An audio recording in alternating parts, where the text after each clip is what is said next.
वाकई में भाषा और संस्कृति के बारे में कहा जाए तो भाषा और संस्कृति जिस समाज की जिंदा है उस समाज को कोई तोड़ नहीं सकता।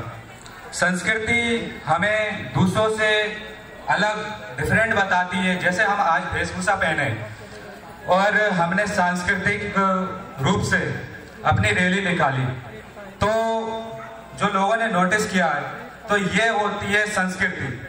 और लोग कहते हैं कि इंडिजिनस है क्या? इंडिजिनस उस देश का वो एथनिक रूप है जो कल्चरली दूसरों से डिफरेंट होते हैं और जो अपने कल्चर के लिए जाने जाते हैं, वो इंडिजिनस कहलाते हैं, वो ट्राइबल कहलाते हैं। आज जो 9 अगस्त की जो हमारी थीम है भाषा, तो जैसा कि पूर्व वक्ता डॉक्टर सूर्यावाली जी ने बताया कि भाषा जो हमारी है वो विलुप्ति के किनार पे। तो विलुप्ति के किनार पे क्यों है?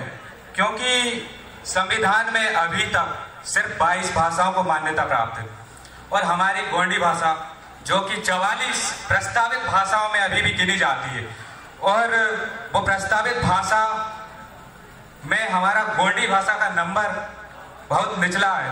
और उस भाषा को ऊपर लाने के लिए हमें अपने घरों में अपने रूप से पहले उस भाषा को बोलना शुरू करना पड़ेगा।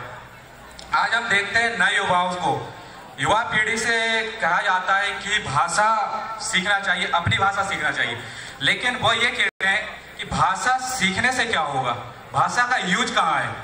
क्योंकि हम तो जब हमारा शिक्षा है हिंदी है इंग्लिश है और हिंदी और इंग्लिश बोल के हम इस देश में जीवन यापन कर सकते हैं, लेकिन भाषा जरूरी क्यों है?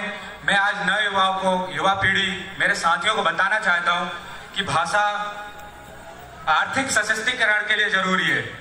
भाषा हमारे समाज में व्यवहार करने के लिए जरूरी है। जब हम समाज के बीच में बैठते हैं तो हम अपनी भाषा से बोलचाल करें, तो हम अपने समाज के बीच में ये भाषा बहुत जरूरी है।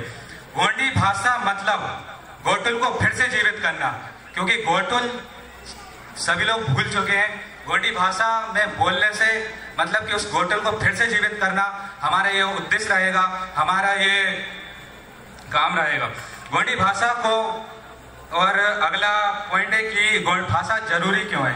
उसमें गोंडी भाषा को गोंडवाना की राज्य भाषा बनाने के लिए गोंडी भाषा जरूरी है।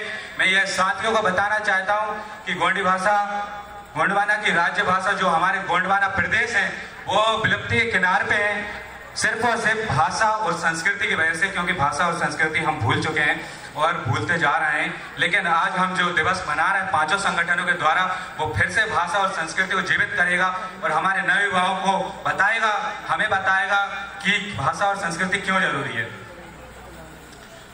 और आज जैसे जो हमारा गोंडवाना स्टूडेंट यूनियन जो छात्र संगठन है, आज हम हमारे कॉलेज में या हमारे साथ पढ़ने वाले दोस्तों से कहते हैं कि अपनी भाषा और संस्कृति को लाने के लिए आप बोलचाल शुरू करें।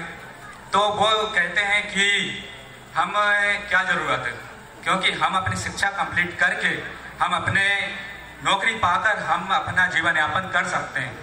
लेकिन उनके लिए मैं ये कहना चाहूँगा, जब तक हमारी युवा पीढ़ी आगे नहीं आएगी, हमारी संस्कृति को आगे नहीं बढ़ाएगी, तब तक आने वाली पीढ़ी को कुछ पता नहीं चलेगा और वो धीरे धीरे आते खत्म हो जाएगी। उन युवाओं के लिए मैं कुछ 4 लाइनें कहना चाहूँगा कि आ गया है वक्त, अब थोड़ा बदलो यारो, कुछ तो होश करो, यूं ना खामोश रहो यारो। जिस वक्त जीना मुश्किल हो उस वक्त जीना फर्ज है इंसान का, और है जरूरी लहर के साथ खेलना तब जब हो समंदर पर नशा तूफान का, जब वो समंदर पर नशा तूफान का। और हम वर्ल्ड इंडिजिनस डे क्यों मनाते हैं इसके बारे में थोड़ा बताना चाहूँगा। जो हमारी संस्कृति है, संस्कृति सही मायने में हमें जो संस्कृति हमें हमारे पहनावे से, हमारी भाषा से, हमें किसी और समुदाय से अलग करता है, उसे हम सही मायने में संस्कृति और भाषा कहते हैं। और इसी के साथ मैं अपनी वाणी को विराम दूंगा और धन्यवाद करूंगा कि आज मुझे इस इतने बड़े आयोजन में बोलने का मौका दिया गया।